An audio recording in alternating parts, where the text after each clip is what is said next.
L'apôtre nous demande de nous examiner.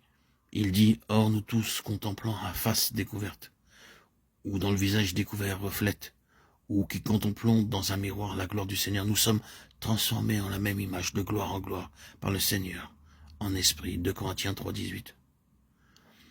La plupart des traducteurs ont eu des difficultés pour restituer les termes de l'original, et les différentes versions ne font que confirmer ce problème. Il est vrai qu'ici, on ne saisit pas au premier abord ce que Paul a voulu dire, d'où parfois les divergences parfois significatives de certaines versions qui tantôt reprennent ce que nous trouvons dans le texte ou ce que nous avons en marge dans le contexte. Deux sens sont donc possibles.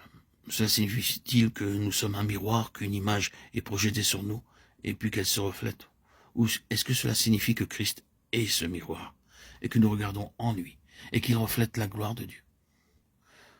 Je pense que c'est de cela que Paul voulait parler. Il se référait à la gloire de Dieu sur la face de Jésus-Christ.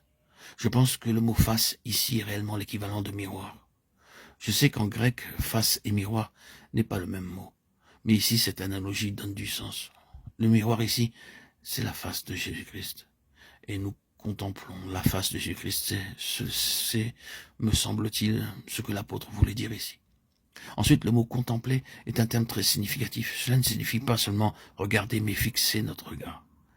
C'est ce que le Nouveau Testament veut dire par « contempler ». Nous tous fixons notre regard sur Christ, car il reflète dans sa propre personne la gloire de Dieu, la satisfaction de Dieu, la pensée de Dieu dans sa perfection. Le fait est que vous et moi, nous devons contempler le Seigneur Jésus en esprit et être beaucoup plus occupés de lui. Nous devons avoir un lieu très saint où nous pouvons nous retirer pour être avec lui. Nous devons avoir un endroit secret où nous passons du temps avec lui. Pas seulement à certaines périodes, mais nous devons le rechercher sans cesse. Et à mesure que nous progressons toujours, l'avoir devant nous. Regardons Seigneur Jésus, contemplons-le et nous serons changés en la même image. Le Saint-Esprit opérera cela quand nous serons occupés à le faire. N'est-ce pas vrai que vous devenez semblable à ce qui vous obsède, à ce qui vous préoccupe? Considérez ceux qui occupent les gens et vous pourrez voir leur caractère changer à cause de cette obsession.